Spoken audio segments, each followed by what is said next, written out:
I got so far to show. And yeah, doesn't even matter. Fala pessoal, tudo bom com vocês? Hoje estamos aqui para...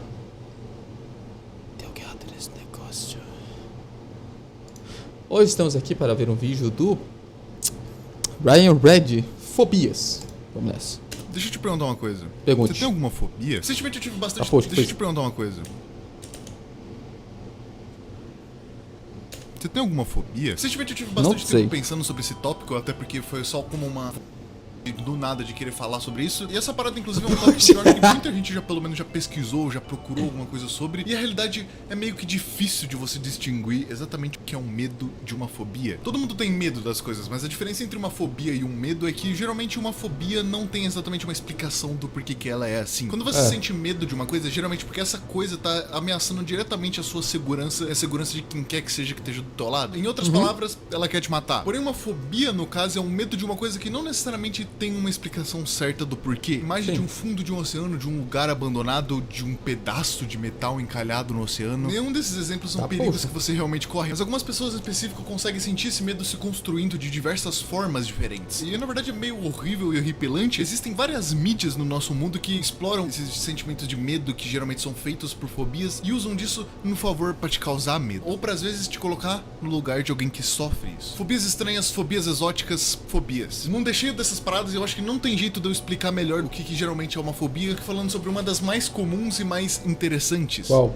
O medo do mar. Eu acho que dentre o mundo das fobias, essa é pelo menos uma das que eu mais vejo as pessoas falando sobre e discutindo sobre quantas profundezas conseguem ser assustadoras. É claro que essas imagens são meio assustadoras se você pegar pra olhar bem, mas o medo que vem disso é meio irracional. Você não corre um real perigo de entrar dentro da imagem e cair nessas profundezas que podem causar medo em qualquer pessoa, só que só a ideia disso poder acontecer é o suficiente pra deixar uma pessoa que tem talassofobia aterrorizado. Às vezes não é nem questão de ser só muito fundo. O fundo do mar tem uma questão de ser muito misterioso no geral. Sim. Ninguém sabe realmente o que acontece lá, ninguém sabe o que tem lá direito. Por mais que a gente tenha uma ideia do que tem, que no caso é peixe, não é à toa que mesmo nos dias de hoje o oceano nunca foi completamente catalogado e a gente não sabe exatamente o que tem em cada parte do oceano. O fundo do oceano é praticamente um mundo inteiro novo. Mas transmitir esse medo do que é ter um mergulho nas profundezas não é uma parada tão fácil assim de fazer. Como esses medos são uma parada meio irracional, a única forma de você transferir eles de verdade pra uma pessoa que não sente eles seria através de, sei lá, simulando isso. E não ironicamente, jogos fazem esse trabalho muito bem, mas de todas essas formas de artes e emoções possíveis que podem ser geradas através disso, eu acho que o medo é o que eles mais sabem fazer. O jogo nem necessariamente precisa ser sobre terror, mas alguns aspectos dele conseguem te dar um medo mesmo não sendo a intenção do jogo. Eu até falei, por exemplo, no vídeo do Humilde que eu gravei, da página de Minecraft de memes e tal, que eu sentia muito medo do Minecraft quando eu jogava antigamente, porque eu tinha um PC fraco. E nesse PC ele não aguentava eu jogar o Minecraft com a render distance alta. Então eu deixava ela no mínimo, só com o som da música do jogo. E é isso aí. Só que naquela época a música ela demorava acho que de 5 a 10 minutos pra começar e entre uma música e outra, né, e tal.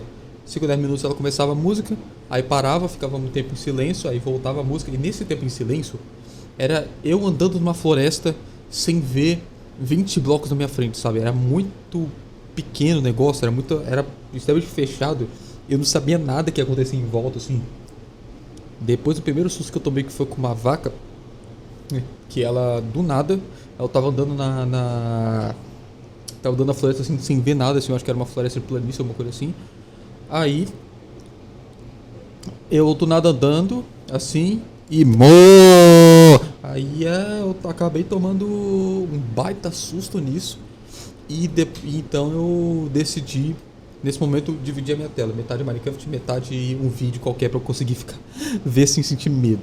Os melhores exemplos que eu vejo atualmente sobre talassofobia vêm de Subnautica, um jogo sobre você literalmente cair em um planeta completo cheio de água, onde você tem que mergulhar pra procurar recursos e sobreviver naquele planeta. Por mais que o jogo não seja realmente de terror, na verdade não tem nenhum aspecto de terror em si, esse conceito de você estar meio que preso num planeta sem qualquer comunicação com a sua civilização já é uma parada meio que desesperadora o suficiente. E por isso o jogo faz questão de pegar esse medo do mar e transferir pra qualquer pessoa que esteja jogando ele. E isso é uma parada genial. Os jogos têm uma parada de conseguir transferir essa fobia pra um medo real e te fazer sentir isso na sua própria pele. Porque a grande diferença de um medo pra uma fobia é que uma fobia é irracional, já que você não tá correndo perigo. Mas agora eu te pergunto, e se você estivesse. Subnáutica tem diversas partes onde você navega pelas profundezas daquele planeta, chegando às vezes no ponto mais fundo possível. E quando você tá imerso dentro desse jogo, você navegar nessas profundezas é quase como um sentimento de perigo real, porque você tá na pele do personagem. Você nunca corre real perigo, mas o jeito que o jogo te faz sentir aquilo na sua pele faz como se você estivesse realmente nessa situação e como se você realmente estivesse correndo perigo, mesmo que tivesse tudo bem. Querendo ou não, eu vou acabar falando bastante sobre jogos aqui, porque fora a realidade mesmo, o jeito mais fácil de você sentir esses medos que são causados por fobias ou coisas desse tipo é no mundo dos jogos, não tem o que falar. Constantemente você vai perceber que jogos pegam bastante esse negócio de fobias e transformam em entretenimento. É claro que vamos ser direto aqui, nada muito sério. Fobias como a altura, por exemplo, são bem exploradas com escalar de prédios em jogos como Dying Light ou parkour em Mirror's Edge. E Mirror's Edge, por exemplo, é uma representação até que muito legal desse medo, porque saltar por prédios e ver essas alturas gigantescas que você tá correndo te dá um medo muito real de você cair dali, já que o seu único cinto de segurança naquele lugar é você mesmo. Exato. The Last of Us Part 2 faz uma parada interessante pra você se sentir na pele de alguém que tem essa fobia, que é simplesmente colocar uma das personagens principais com ela. Existe um personagem em The Last of Us que se chama Abby, e esse personagem tem medo de altura de fato. E você consegue sentir esse medo vindo muito forte de dentro do jogo pra dentro de você, justamente pela forma como é tratado no jogo. Quando você chega perto de uma borda dentro desse jogo, você consegue ver o foco da câmera aumentando e ela começando a reagir automaticamente sobre a altura que ela tá vendo. Ela começa a se mexer como se estivesse desconfortável, e isso tudo transfere muito fácil esse sentimento pra quem tá jogando. E é claro que pra uma pessoa que nunca teve nenhuma fobia, nem sabe o que é a fobia de altura, te faz entrar no personagem. Eu posso aqui ficar o tempo inteiro falando sobre fobias e falando sobre como jogos utilizam fobias pra te causar esse exato medo, só que uma coisa que não só jogos, mas também qualquer outra mídia de terror, e não só de terror, usa muito, que funciona muito pra causar um medo rápido no jogador, são aranhas. O medo mais compreensível de todos, porque esse bicho é asqueroso. Ué, eu que tenho medo delas também. A não ser que você seja uma pessoa treinada ou uma pessoa que por algum motivo tem alguma aranha de estimação, você provavelmente não vai querer tocar nela ou acha ela um bichinho fofinho. Esse bicho é horrível de toda forma e jeito possível que ele pode ser. E fora isso, o jeito que ele é representado em jogos é só muito pior ainda. Resident Evil tinha muito dessa de conseguir colocar aranhas em todo lugar que eles poderiam ver, e o pior de tudo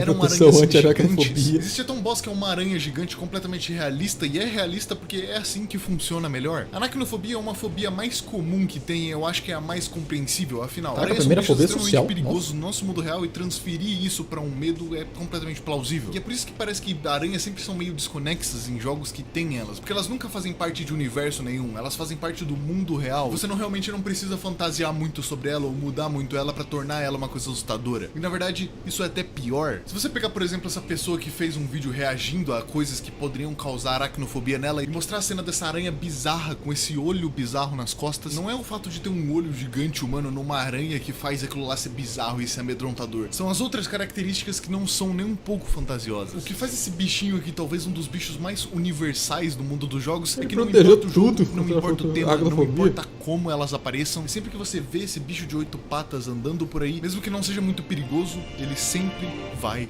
te assustar.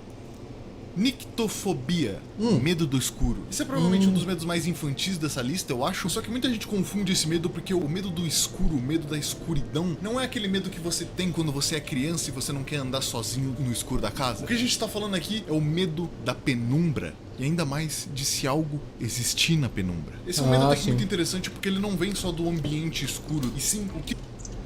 Isso meio que se encaixa na parte infantil também, né? Que geralmente criança que tem medo de escuro tem medo de ter, sei lá, algum monstro no escuro, né? O que pode estar escondido dentro dela? Quando você está escondido com um breu, tudo que você pode imaginar de pior que possa acontecer se torna realidade na sua mente. E aí que entra o medo de verdade, o medo do vago. Todo mundo tem um pouco de medo do escuro, e não porque o escuro é assustador. Dentro dos jogos eu acho que esse é basicamente um dos medos do desconhecido, o medo de você estar em um lugar que é praticamente assustador e que você sabe que tem alguma coisa junto com você ali, mas você não sabe o que é, nem o que ela pode fazer com você. Pode ser alguém te vigiando, um medo, um monstro. O que mais pega nesse tipo de medo, porque ele é um medo que tá constantemente ameaçando a sua segurança, mas você não sabe o que ele é. Esse é um velho truque, na verdade, dos jogos de terror, o truque do corredor escuro, do bicho sem explicação, o jogo que te coloca no mundo sem te apresentar os monstros ou o que vai... Uma coisa que é terrível, que tem alguns jogos que fazem, é, por exemplo, aqueles jogos que tem uma câmera, por exemplo, The Last of Us, que é aqui assim e tal, a câmera fica olhando de trás assim, beleza, você tá andando, aí você entra numa parte escura, e a câmera, ela aproxima do jogador, pra tampar ainda mais a visão do que você tá vendo, sabe? Porque aí geralmente aí você realmente não sabe que se alguma coisa acontecer, se aparecer algum bicho ali, você não vai conseguir ver direito, porque a câmera tá muito próxima do jogador. Acontecer adiante que faz você temer pelo futuro. E é isso que é o interessante desse medo.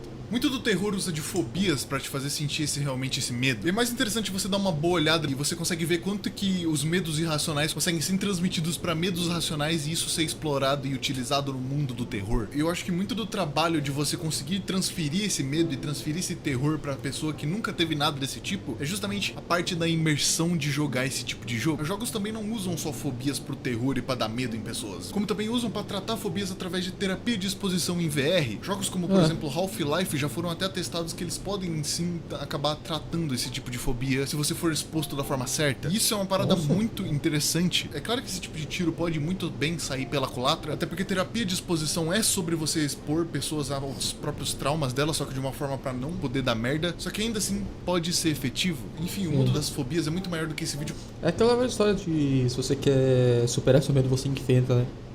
Sei lá, pelo menos pra mim isso nunca funcionou. Consegue concluir ou colocar pra você. E eu só espero que eu tenha feito meu trabalho aqui mostrando um pouquinho disso e trazendo bom entretenimento pra você nesses minutos. Bom, mas é isso. Muito obrigado por ter assistido até aqui. Eu acho que eu te vejo outro dia. Tchau. Valeu! Ele nem contou direito. É isso, pessoal. Espero que tenham gostado desse vídeo aqui. O Atum aqui tá com uma cara meio estranha. Enfim. Deixa o like, se inscreve no canal. Se inscreve no canal do Ryan também, que tá aparecendo aqui do lado. Por que a minha câmera faz isso quando eu troco? Eu tenho que refazer isso aqui, velho. Falou. Tá, poxa, peraí que eu quase comecei uma live, é isso aí.